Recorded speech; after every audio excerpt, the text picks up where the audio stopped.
Hi, everyone. I'm Dr. John White, WebMD's Chief Medical Officer and host of the Spotlight On series from WebMD's Health Discovered podcast. For this special two-part episode, you'll hear up close and personal journeys about being diagnosed with a rare type of cancer, multiple myeloma. I started in myeloma nearly 25 years ago, and at that time, the average expectation of life in someone with myeloma was maybe 1 to 2 years. But even just in this last 10 to 12 years, we have doubled, if not tripled, the average survival of patients. I saw a new patient this week, and we had this conversation that based on what we've done over the last decade, my expectation is that patient's going to live more than 10 years. Listen to Health Discovered on the iHeartRadio app or wherever you get your podcasts.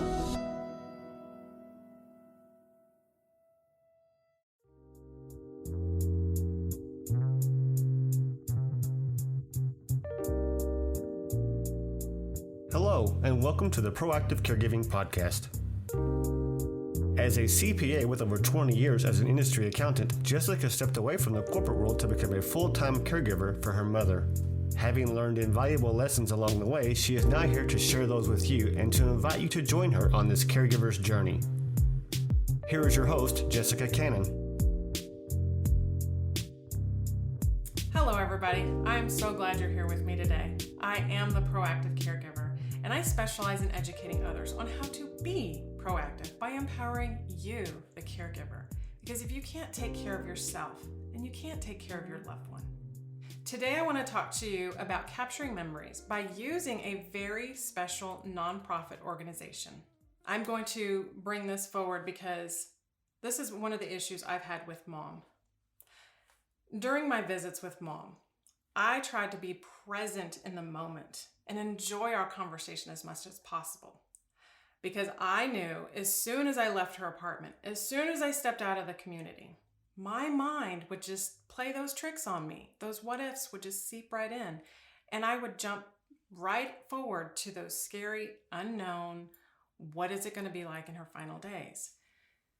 Each moment of laughter, and even painstaking moments of trying to pull her focus out of her seek and find word puzzles to focus and look at me and kind of capture that bonding in that moment. It was my desperate attempt to hold her in that present moment. Her smile it relieved me in such a way that I could see the contentment. I could also see the happiness despite her diminishing abilities. But each time I received an update from a nurse or med tech, I felt grateful, but at the same time, I felt this alarming sense of time escaping us. And that invisible sand hourglass seemed to be there, and it became more of my elephant in the room. Aside from conversations for final wishes or pondering what life might be like after death, I felt the need to take more pictures and videos of Mom while I had the chance.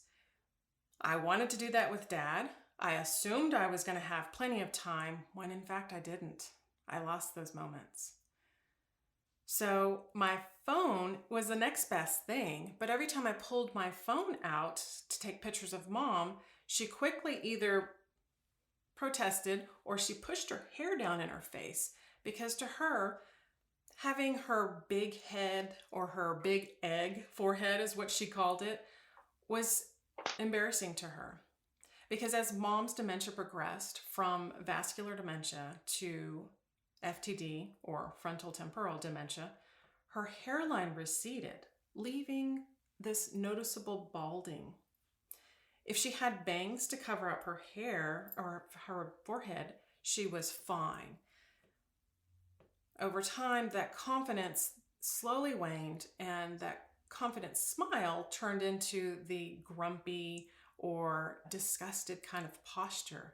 Those moments of trying to capture that picture were hard, and I had to learn how to be really stealth with the camera. But thankfully, at the end of 2021, Carmen Davailus, who is a nurse practitioner, photographer, and the author of Just See Me, Sacred Stories from the Other Side of Dementia, gave me a gift to treasure for many years to come. Carmen is the founder and president of the nonprofit Doggies for Dementia Foundation. And thanks to her foundation and her talents, Carmen provided studio portraits of Mom with a heartwarming video from the photo session for me to cherish going forward. And for that, thank you so much for coming on with me today, Carmen. Oh, well, my pleasure. My pleasure. I'm just left a little speechless by your introduction and describing what it's been like for you to try to capture those moments and the frustrations, and yet knowing how important it is, and how you're viewing the passage of time. And I just had to reach over and grab some tissues because that was just so and that really is those. I mean, here we're talking about memories, right? A lot about memories in a world where memories are fractured in so many ways, and how important those memories are to us, that just becomes so very cherished. Exactly. And so, it was such an honor to photograph your mom, to meet her and you, and to capture those moments, and just to see the light in her eye. Exactly. And the joy, and when she was excited. And understandably, it is not easy having big lights there and somebody pointing a camera at you and trying to make small talk. I mean, it's not easy for anybody. And certainly somebody with dementia and all that is going on, it can be intimidating and frightening. And we try to make it fun. We try to make it fun. You absolutely did, because while I was prepping with her, trying to do her hair and make her feel like this was her movie star moment, and we were going to get in front of the camera, because I thought, as soon as she sees the camera, she's going to shove her hair in her face, or she's going to do the same thing she does with me and dip the hands up. No. And it was just nice because I knew you knew what you were doing. You can handle this, and I will just keep my fingers crossed that she doesn't say anything that that is too off color or out there. But it was just so nice having you with the setup that you did, and she just felt comfortable. And just like you said, capturing that light in their eyes, because I think that's something so many of us do, is that we look at our loved ones and we try to get the smile, and we look for that light in their eyes, because that's what tells us they're still there. They're still in there. You recognize me. Yeah. And it's really hard to capture when you're the one that lights up their eyes and you're doing something else. And so how do you engage someone? And so, like for you with the camera or your phone or whatever you have that are trying to capture it, you're also distracted because you're engaging, but you're also trying to capture that light. Right. And that's a real challenge. And so I think one of the things, and you nailed it too, is that I am really familiar with dementia. What a strange combination. Exactly. Nurse practitioner and photographer. But that's part of the beauty of it, is that there really isn't anything that happens that would throw me off base, because it's like in the zone where everything is okay. And families do not have to worry about how it's going to go, because however it goes is just how it's supposed to go. And no worry, no hurry. And that's part of why we maybe plan one for the morning and one session for the afternoon, and not hurry. And what a gift that is too, at least from what I've heard from families, to not have to worry about how it's going to be. It's going to be great no matter what. Right. And it's okay. No matter what happens, it's okay. So I like that there's this double play on words here, because you have had both sides of dementia. You had it as the nurse practitioner in the clinical setting, And then you were later able to see it from the artist side. So as a nurse practitioner, what was it like to see that side of dementia, but not be able to connect as much with the families? Yeah. Well, a lot of my career was making house calls. So I visited families at home. I also went to long-term care communities and then in the clinic. And I would say I was really fortunate, very blessed in this, but I sought this out also. My visits weren't timed as Nice. much. And even at seat and brain and spine, they would say, look, you know what, if you need 30 minutes, 45 minutes, an hour, if that's what you need, take it, block it out. Nice. And that is like unheard of, I know. really. And that's like unheard of. And I notoriously ran behind, but I felt like everyone who left, some of my medical assistants said you're kind of like the Oprah of the clinic. People laugh and cry, and when they walk out laughing about something. And I said, well, yeah, well, that's a gift in of itself because it's a tough thing. And I got to hear things. But interestingly, as I started to write my book, and I really had a calling to tell the stories that weren't being told. I just thought, like, what kind of world would we have if we could understand better what it was really like for families? Absolutely. That some of the petty stuff we worry about and the little things, we'd stop and think, because families would say it's kind of lonely. That's what I heard. It's kind of lonely for us. People don't understand. And then when I went to, and I'm talking to them, and so for the book, I did photo sessions, but a big part of it were just my sole agenda was, what do you want the world to know? Not about dementia, not about, what do you want the world to know? And 13 families, 13 topics, 13 things. And one of the real common threads was the feeling that people just didn't understand, and the stigma, the isolation, the loneliness, because who could they talk to? Right. And even some would say, I wouldn't tell you when you were my nurse practitioner, because I thought you'd say, you're the only one who's not doing good at this caregiving thing. Like, as if, it's like the hardest thing there is to do, right? Or you're going to say, I can't take care of my mom or my dad or my spouse, and I need to look for long-term care. Or just the biggest fears of what I would say if they said they struggled more than what they did. And which was heartbreaking to me. And I thought, okay, we need to really make some changes. And so hence I saw, like, raising awareness is so important.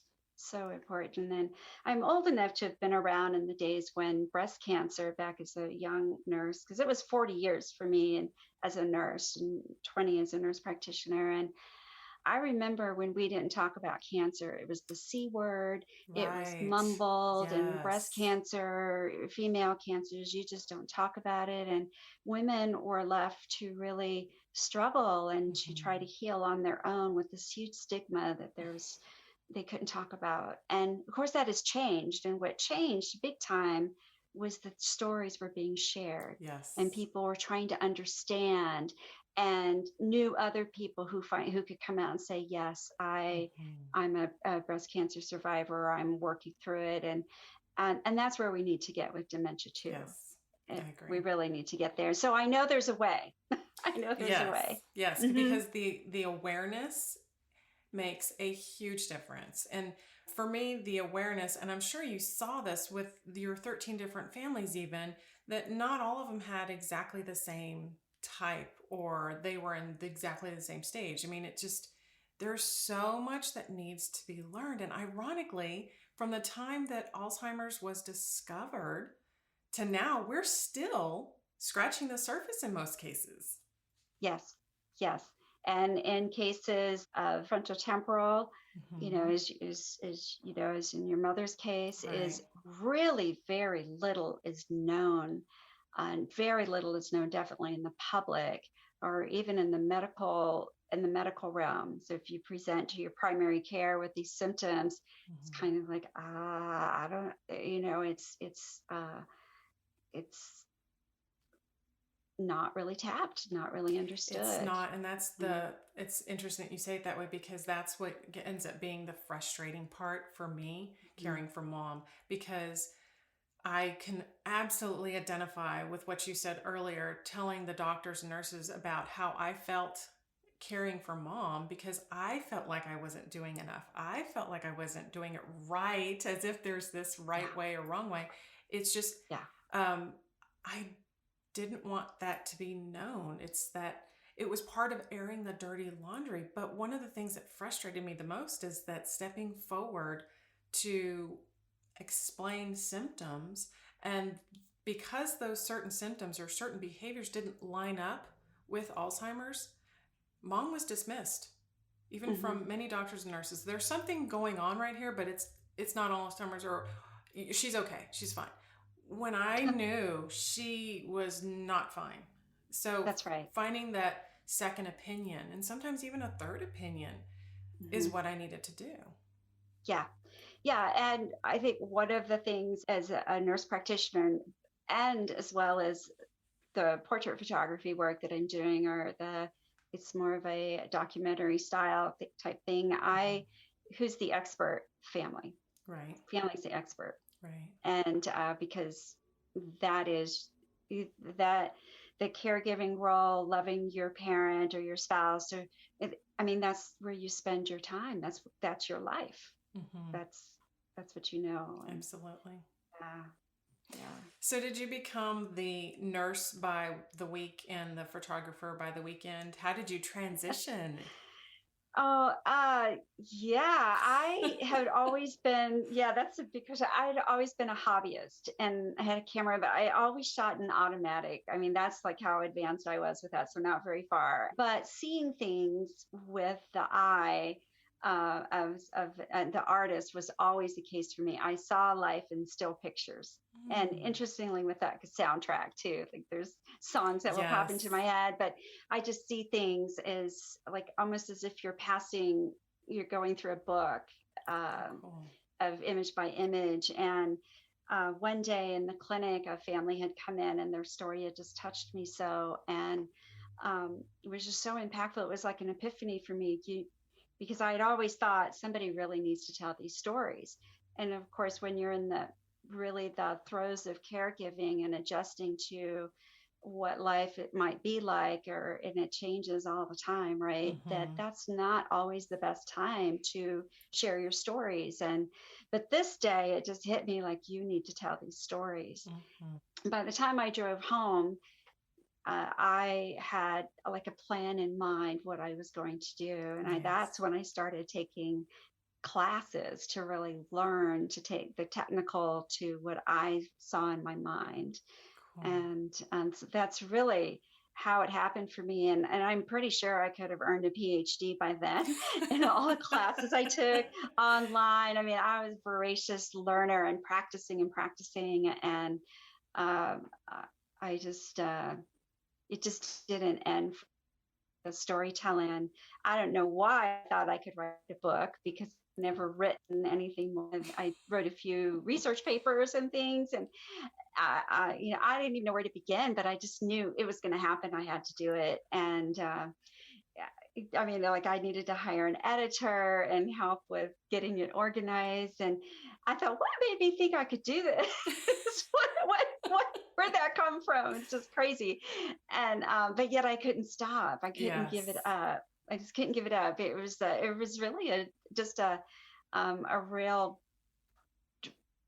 visceral and emotional draw. And then that's how Doggies for Dementia came about.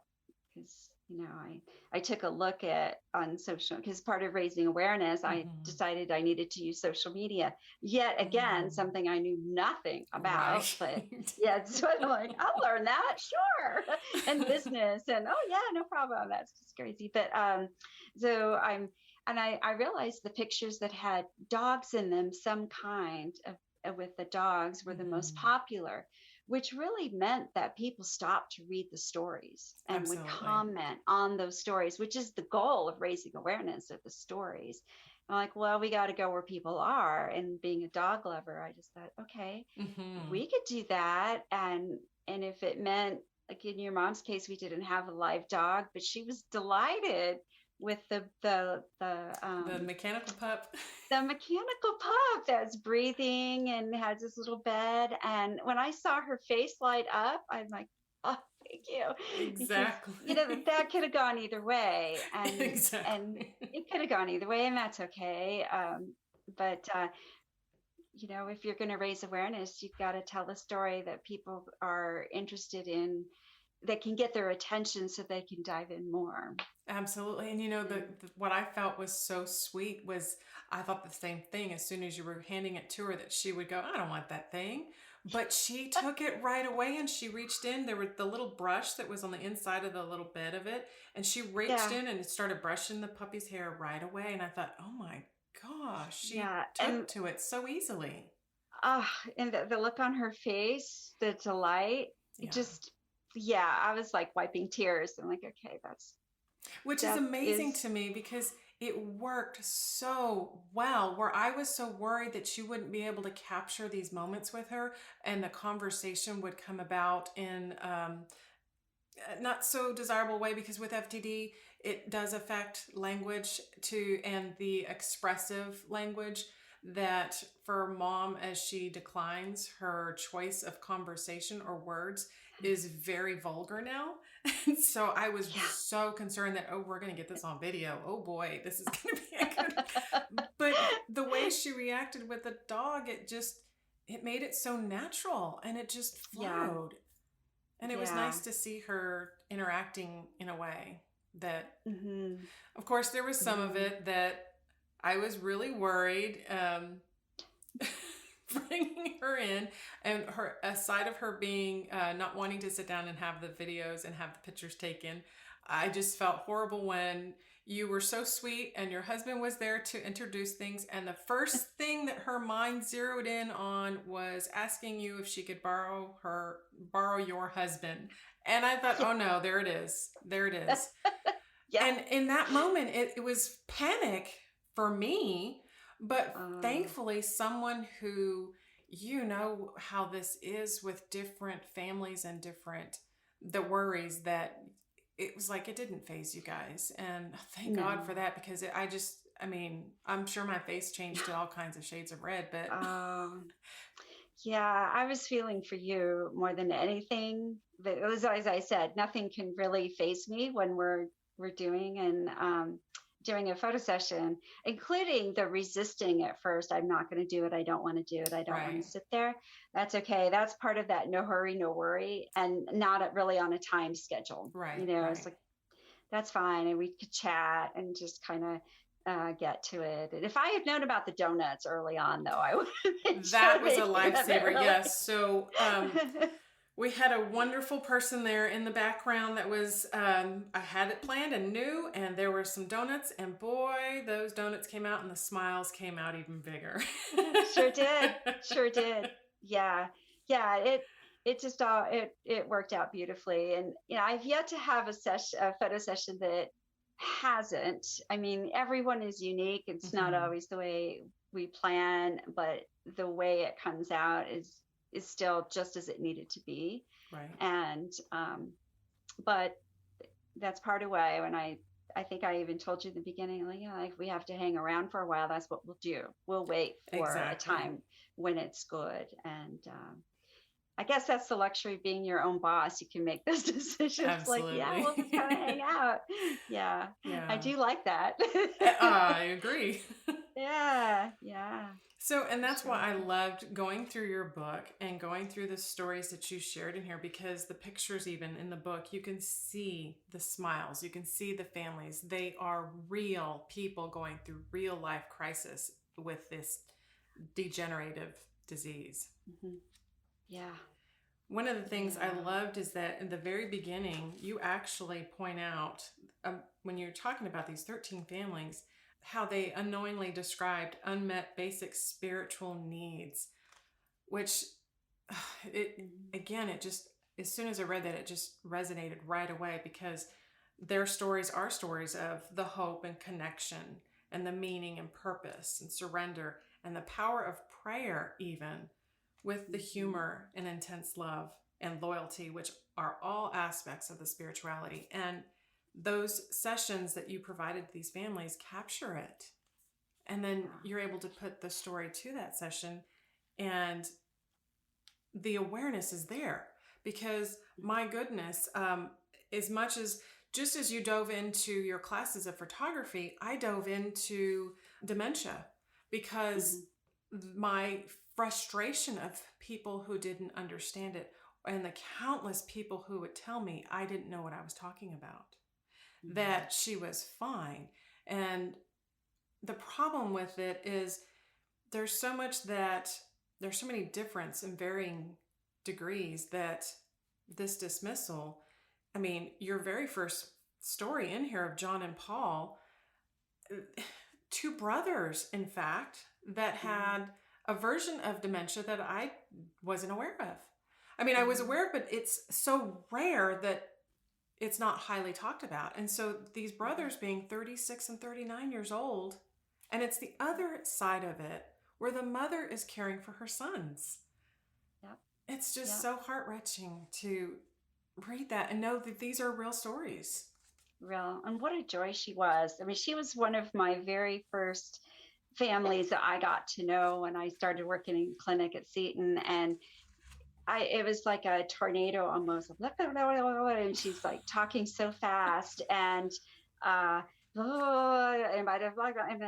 said, because she really wanted me to learn about her sons. And like you, she had been told various things, but she knew she was the expert. And in fact, her daughter was diagnosed even before the boys were. And she lost her daughter during the time that I was caring for her sons. And she really wanted to be an involved caregiver, an involved mother. And as she's going through it, I could see she has been through this a lot and had told this story a lot and had felt like she was just like beating her head against the wall. And I just said, Mary, tell me, what is it that you need from me today? Let's talk about what I can do for you today, as I hear what you're saying. And she was worried about some of the medicines that had been prescribed that they had a bad reaction to. I'm like, let's talk about that. And but after, it was probably like a year and a half, maybe later, when I was at her home, and she was like a different person. Wow. And I said, Mary, I can't help but notice a change. Although even the time I knew her, there, things that it was different for her, but this was just like serene. And I said, is it that you're at home? And she goes, no, I spend my time in prayer. I spend my days in prayer. And my son had been in Iraq in the war. He's in his 30s now, so 15 years ago. But I remember that time of feeling the same way. That was what kept me sane. Right. And that I had prayer beads, I was touching, I was like spent in perpetual prayer, essentially. And when she told me that, I'm like, I really get that. I really get that.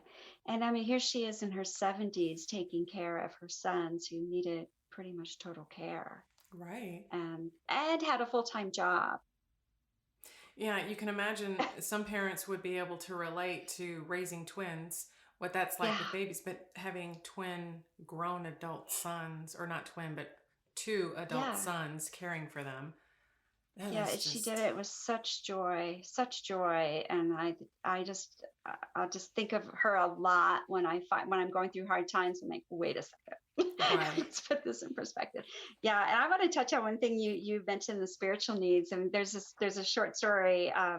My master's in nursing, before I went on to even become a nurse practitioner, was in spirituality and healthcare. Oh, I love that. Yeah, that was my master's. Yeah. And it was like, I just couldn't get enough. And I had worked on that with my thesis. Well, fast forward 20 years, I'm writing this book and I'm sitting in my living room floor with 13 piles of papers with notes and stories. And I'm like, what the heck is that? How am I going to connect these? I talked to who was working with editing. She goes, what did you say your master's was in? And I told her, she goes, well, and I'm like, oh my goodness. There's your connection. 13 unique needs and how they met their needs I couldn't have. So I didn't even have that in my head when I was thinking about what do I want, because I didn't even know enough to have an agenda. I just thought I'm going to share their stories. How But great is that's that? the And beauty of it. yeah, yeah. And there it was. I'm like, wow, that's a full circle moment for me, because to me that's what it was. And some families are even surprised, like, I didn't know that when you were writing it. I'm like, I didn't either. I didn't either. It took me like 3 years to write it. I thought it would be 6 months. Oh, wow. Maybe That's not. crazy. With No, 13 no. families. Yeah, see how little I knew. I mean, it took me a year. And then that time, even that it took me to write it, was great because I went back and revisited, and because families didn't know it, but I was going through a really hard time myself, really, really hard time. And so revisiting and spending time with them was very healing for me. Nice. And it was like I became a part of the family almost there for some holidays and capturing those moments. And they had no idea just how much it meant. See, For me. it's so beautiful. And that's where I see that God has a plan. Some of the stuff even with the beginning stages with me caring for mom, some of it just felt a little coincidental. Some of it was like, why is this happening? And then some of it was like, oh, I was meant to do X, Y, or Z. But then years into it, being able to finally reflect on it and seeing this full circle, like, oh, wow. Yeah. I just, if I knew this going into it, I might have gave it some thought and then provided some reasons why it could wait for later, some other time. But being kind of brought into it, but you had that seed planted in your heart, and that's why you were just going and nurturing it and letting it grow. Yeah, and I so applaud you and your podcast, because there will be somebody, at least one person listening, who needs to hear. It may not make sense right now. However, it will, and it'll become more than you ever realized. Oh, it has. And every time I have those moments, because I do. I have those moments where I question why I'm doing it, or how much could I do through a podcast, or worrying about how many listeners are there or not.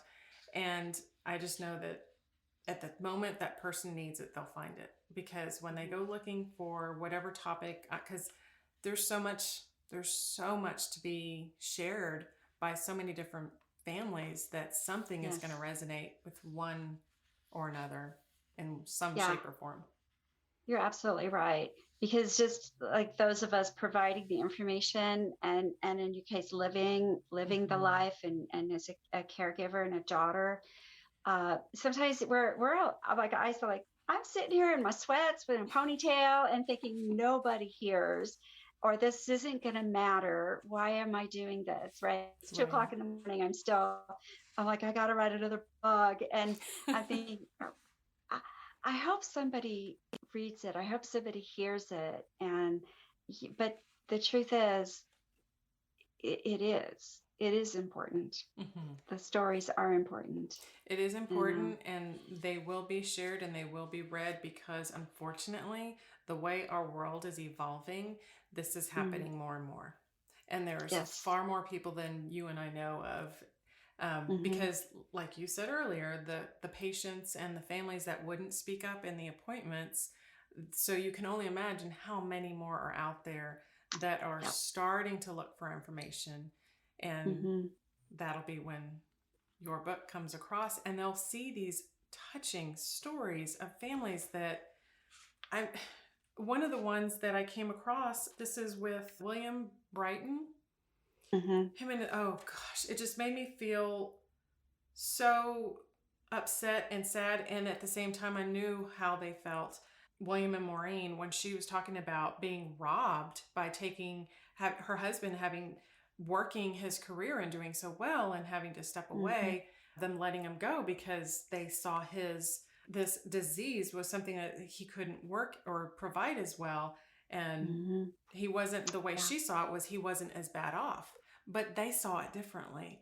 And it's heartbreaking because there are those people out there who are losing their jobs because of this, and they're having to step away from these jobs even earlier in life. So they're not making it to their typical US retirement age of 65. They are actually stepping away in their 40s because early onset dementia is hitting hard and when they least expect it. Right. And so talking about frontotemporal, that is of all the different diseases, the types of dementia, that's the one that affects more young people than any other type.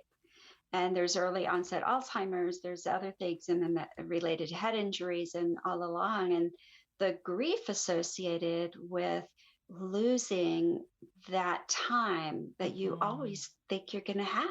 Right. But losing that time in that way that you envisioned it. And in their case, they had quite a wonderful life beforehand. He was a workaholic. He liked to work a lot. And his son said one of the beauties now is he plays with the kids, like he's just loves enjoying the children and playing something he hadn't done before. But his wife said, but I got robbed because that life we worked for, that we planned for after he was done working, I would get was gone. And wow, that was a strong one for me, being a hard worker. I'll just say hard worker, maybe a workaholic. I don't know. It depends, how inspired I am and how you want to phrase that. But spending a lot more time, it's like, wait a second, what also is important here? Exactly. But you see it. So you've had the chance to see it both as the practitioner, nurse practitioner on the clinical side. You have been able to see it from the artist side and working with these families as the photographer and the writer and sharing these stories. So it is a passion. Yes, you are a very hard worker, but it is a work of passion to be able to bring awareness to this. And as you do this, so I know you're able to work for other organizations or help with providing this service to families. Can you tell me a little bit about how this works so others can know how this does? Of course. Yes. So Doggies for Dementia Foundation, we usually shorten it Doggies for Dementia or Doggies. We are a 501c3 nonprofit. Before it was part of my for-profit business, but I donated those sessions. And the change in it to a nonprofit means that we are funded by sponsorships and donations and things like that. One of the most important things for me is families are expected to pay nothing. We want to gift that. And we are in the Austin area now, but expanding by teaching other photographers about what our photo sessions are like for Doggies for Dementia, which really means learning also a lot about dementia, so that should something happen that there is not expected, that they'll know, I don't know better what to expect. And there are photographers across the country that have expressed an interest. And so we do plan on growing. Excellent. Now, my husband loves to travel, so we have traveled some. I mean, the pandemic hit us hard. Obviously, we couldn't photograph like we had before for a good long time because of the risk. It just wasn't going to do that, and traveling too. But we just are, as of the end of this year, I did probably more photo sessions than I did the last 2 years all put together. So we're getting back in. Yeah. So that's kind of how it works. I mean, we're like any other nonprofit with funding. However, what most people see is that piece of it. We're raising awareness. We're on social media, blog. I have a YouTube channel for that video podcast of sorts with experts, which includes family members a lot, with family members and people from all different walks, and all in an effort to support families and to really big time raise awareness. Let's teach these stories. Let's in all aspects, I mean, it's not an easy disease. It's a tough thing. It means a lot of changes for families and for people experiencing it. But like every story, there are multiple facets. And, right. Yeah. And of course, we like to include dogs. Of course. We love to include dogs. That's a key piece of it. But as you know, if it doesn't work out with the dog, that doesn't mean we don't do it. A lot of families are given a wide choice of images, and many are not with the dog. But for as far as raising awareness and things, the story with the dog is key to get people's interest. Absolutely. So I know that as the seasons start changing, events might come up and families may be looking for opportunities to either have the gift item or maybe just memory keepsake. How do you work with families on that? They want to reach out to you. Yes. So it's doggiesfordementia.org is our website. There's easy way to contact. And I say us, but it's primarily me. When they reach out, I'm the one that's going to talk to them. Or my email is Carmen, CARMEN, @doggiesfordementia.org. However, just go to the website. You'll see how to find. It's just a matter of reaching out and asking. And let's say they want a photo session, but not so sure they want the stories told or made public. There's a way to do that. It's not part of the nonprofit, but I still do that, and it's at a way reduced kind of at cost that I will do that for families too. That's fabulous. Yeah. I know you were given this, the seed was planted on your heart for a reason, and this is excellent and a beautiful way of bringing awareness. I mean, instead of having the shock and the sad and the grief, this is a really beautiful way because you get to see beyond the form of dementia. You see the family, you see that person living with dementia, and you actually see them as a person. And like some family members and even others that have lost their jobs, they're isolated and they're seen differently right away as soon as it's known. I know that was one of the areas that I kind of was very nervous about mentioning when I worked still in the corporate world, that mentioning my mother had bipolar manic depression even at first. It was like, I didn't want that association to be viewed as, oh, she's probably like that too. And work production, if I had a bad day because I was upset or depressed with mom, I didn't want the connection made. And a lot of that I wanted to keep to myself. But these stories put faces to that real life evolving world. Yeah. So I'm so glad you did this. We're all people first. Exactly. Everybody's got something. No matter what, everybody's got something. Exactly. Yeah. Well, thank you. It's wonderful to hear reinforcement. And I should say too, as you're reading the book, pretty much every family did not want photos. They go, we'll do it for you. We'll do it for you, but I'm not so sure we're going to really want that. But we love you. So, okay.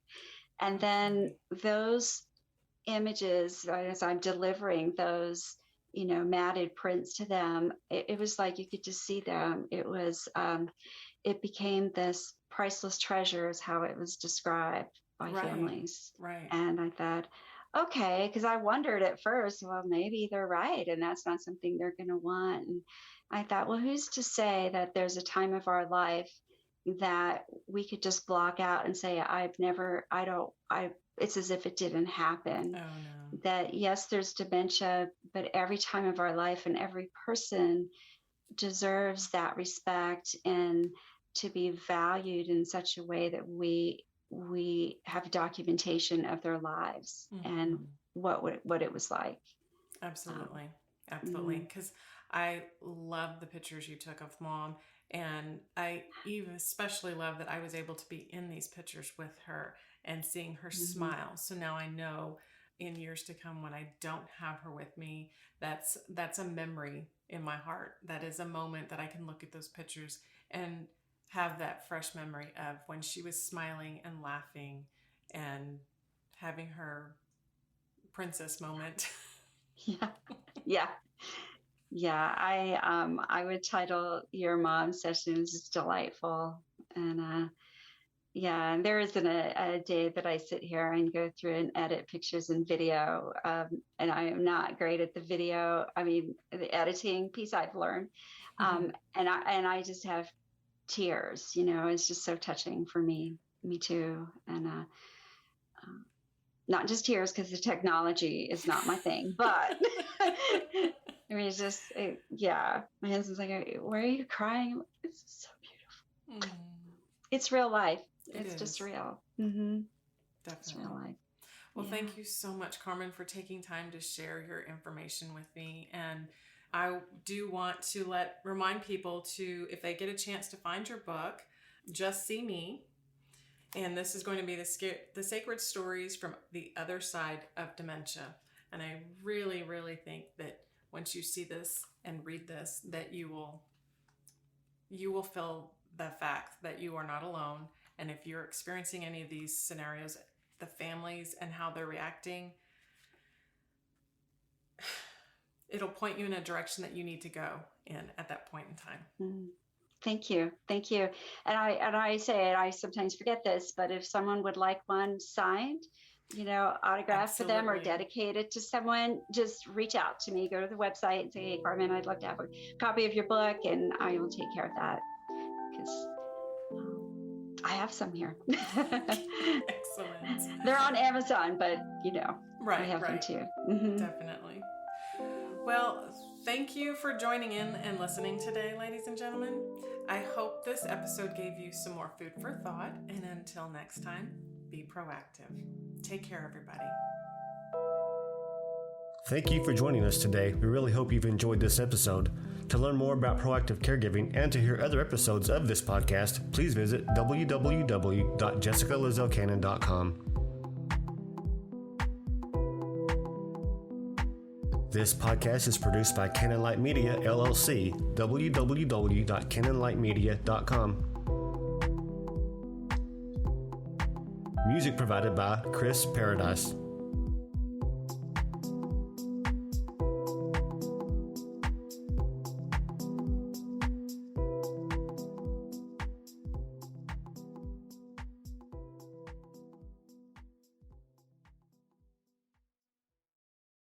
Mary redeemed a $50,000 cash prize playing Chumba Casino this year. I was only playing for fun, so winning this was a dream come true. Chumba Casino is America's #1 social casino experience. It's serious fun. With over 80 casino-style games to choose from, you too could win life-changing amounts of cash. Be like Mary. Log on to ChumbaCasino.com and give them a whirl. That's ChumbaCasino.com. No purchase necessary. Void where prohibited by law. 18+. Terms and conditions apply. See website for details. The voice in the preceding commercial was not the actual voice of a winner.